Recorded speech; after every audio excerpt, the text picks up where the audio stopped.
Assalamualaikum warahmatullahi wabarakatuh. Perkenalkan, saya Ida Rosmawati, pengajar biologi di SMA Negeri 1 Singaparna. Pada kesempatan kali ini, saya ingin menyajikan materi pembelajaran yaitu tentang substansi genetik atau materi genetik. Substansi atau materi genetik itu meliputi kromosom, kemudian gen, dan asam nukleat. Bagaimanakah identifikasi dari kromosom, gen, dan asam nukleat sebagai penyusun materi genetik? Kita ikuti saja materinya. Jadi pada makhluk hidup, substansi genetik itu ada pada setiap sel, tepatnya pada bagian nukleus. Alasannya karena di dalam nukleus kita akan menemukan materi genetik yaitu kromosom, dan di dalam kromosom kita akan menemukan ada gen atau DNA yang kita lihat gambaran secara detailnya seperti itu. Kita akan mulai saja substansi genetik pertama yang akan kita identifikasi yaitu tentang kromosom. Struktur kromosom bisa kita lihat gambarannya ya. Dan ini makin detailnya seperti ini. Dan kalau kita identifikasi struktur kromosom itu, pertama terdiri dari kepala kromosom yang ini, kemudian lengan kromosom ya. Sedangkan DNA-nya pada kromosom itu ada pada bagian lengan, atau gennya itu ada pada bagian lengan. Jadi pada keseluruhan struktur kromosom, gen itu tidak ditemukan pada bagian kepalanya atau sentromernya. Pada bagian lengan kromosom kita akan melihat bagian-bagian. Yang pertama adalah kita lihat matriknya. Biasanya di sini akan kita dapatkan substansi penghidup dari kromosom itu sendiri. Kemudian bagian yang disebut granul-granulnya, kalau yang besar disebut kromonema, sedangkan yang kecil disebut kromomiol. Di dalam kromonema inilah ada bagian yang nantinya kita identifikasi sebagai lokus atau tempat gen. Jadi kalau pada kromosom ini ada materi genetik berupa gen, maka gennya itu ada pada lokusnya atau pada bagian kromonemanya.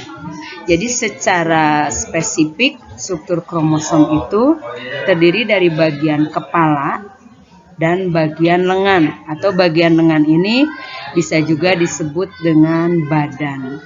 Sekali lagi bahwa di badan inilah gen atau DNA ini kita temukan. Lebih jauh kita akan pelajari tentang kromosom yaitu klasifikasinya ya. Berdasarkan kedudukan atau letak sentromer pada lengannya, maka klasifikasi kromosom dibagi menjadi 4 kelompok. Yang pertama kita lihat yang disebut kelompok metasentrik. Ini biasanya ditandai dengan panjang lengan itu hampir sama. Jadi ini namanya metasentrik. Sedangkan kelompok submetasentrik kita lihat lengan yang satu lebih panjang dan satunya lagi lebih pendek. Dan yang ketiga yaitu kelompok akrosentrik, di mana yang satu sangat panjang dan yang satunya lagi sangat pendek kedudukannya terhadap sentromer. Sedangkan yang satu seolah-olah hanya punya lengan dan yang keadaan morfologinya seperti ini dinamai kelompok kromosom telosentrik. Berikut kita akan pelajari lagi tentang kromosom yaitu jenisnya ya. Jenis kromosom itu ada 2. Pertama kromosom tubuh yang disebut autosom, dan ini sering disingkat dengan inisial A besar ya. Kromosom tubuh itu siapa? Ini adalah kromosom yang berfungsi dalam menentukan sifat-sifat dari tubuh individu ya. Dan ini pada sesoma adanya. Berapakah jumlah kromosom tubuh pada suatu makhluk hidup? Kita bisa menggunakan rumus yaitu 2n-2. N itu sendiri adalah jumlah dari keseluruhan kromosomnya. Contoh misalnya di sini jika kromosom manusia berjumlah ada 46, maka kita bisa menghitung berapa jumlah kromosom autosomnya. Cara menghitungnya yaitu kita lihat, masukkan aja di sini tadi diketahui kromosom manusia itu 46, berarti dia 2N, maka autosomnya adalah 2N tadi 46, maka 2N dikurang 2 berarti 46 dikurang 2 berarti 44A. Ya, atau sama juga bisa ditulis dengan tulisan 22AA. Kalau kita mau menuliskan jumlah kromosom ini satuannya buah, maka jumlah itu ditulisnya A. Cukup satu kali saja. Tapi mau ditulis pasang, maka AA ditulisnya sepasang seperti itu ya. Yang pertama tadi kromosom tubuh, yang kedua jenis kromosom itu adalah kromosom kelamin atau kromosom seks atau disebut juga gonosom ya. Gonosom ini adalah kromosom yang berperan dalam menentukan jenis kelamin. Berapakah jumlah kromosom seks tubuh? Ini ada 2 buah atau 1 pasang dari keseluruhan jumlah kromosom pada sel tubuh makhluk hidup yang sudah diketahui. Kromosom seks ini terdiri dari kromosom seks X dan kromosom seks Y ya. Nah, kromosom seks wanita, jadi kromosom seks wanita atau kita sebut aja kromosom betina, yaitu pasangan XX. Sedangkan kromosom seks laki-laki atau jantan yaitu pasangan XY. Sedangkan tadi mengenai kromosom seksnya, ini ada kromosom seks X dan kromosom seks Y. Kromosom sel kelamin yaitu sel kelamin betina ya, kromosom sel kelamin itu dan sel kelamin jantan. Untuk kromosom seks pada perempuan tadi, jadi kalau wanita itu XX, maka kromosom seksnya itu ya, kromosom kelaminnya maksudnya itu adalah X. Tidak bisa, nggak harus ditulis 2 kali X dan X. Sedangkan pada laki-laki di sini kromosom seksnya yaitu X dan Y. Maka berdasarkan data tadi tentang jenis kromosom yaitu kromosom tubuh dan kromosom kelamin, maka kita bisa mengidentifikasi selanjutnya tentang rumus atau formula kromosom makhluk hidup.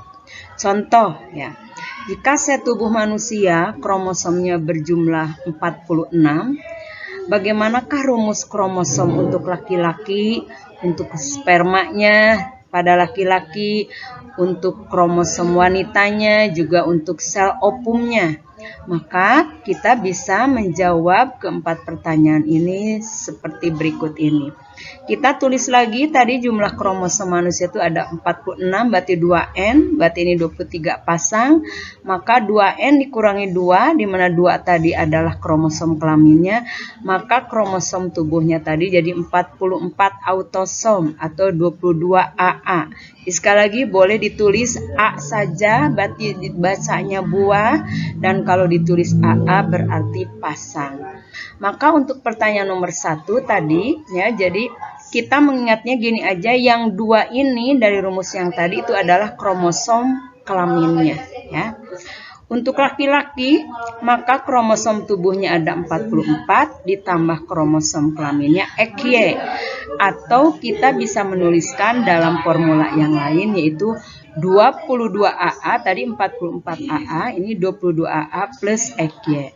Sedangkan untuk rumus kromosom sel spermanya ini adalah lebih mudah jika menggunakannya yang pakai pasangan ini. Berarti ambil separuh dari sini, maka di sini rumus kromosom sel spermanya adalah pertama 22A plus X dan yang kedua 22 plus Y. Dari identitas ini maka kita jadi tahu bahwa sperma itu ada 2 jenis, yaitu sperma X dan sperma Y. Sedangkan untuk rumus kromosom wanita 44, ini autosomnya ada 44 ditambah XX. Kita juga boleh menggunakan dalam bentuk pasang, jadi 44A ini sekali lagi jadi 22AA plus XX ya. Manfaat kita menulis lagi dalam bentuk pasangan memudahkan untuk mencari kromosom sel kelaminnya. Sehingga rumus kromosom kelamin perempuan atau sel ovum adalah kita ambil dari sini biar mudah. Jadi sini 22 plus X. Karena di sini kromosom seksnya XX, kita cukup menulis satu kali saja. Jadi sel ovum itu rumus kromosomnya adalah 22 plus X, hanya satu macam. Jadi ovum ada satu macam, yaitu ovum X, sedangkan sperma ada dua macam, yaitu sperma X dan sperma Y. Demikian pembelajaran materi tentang kromosom ya.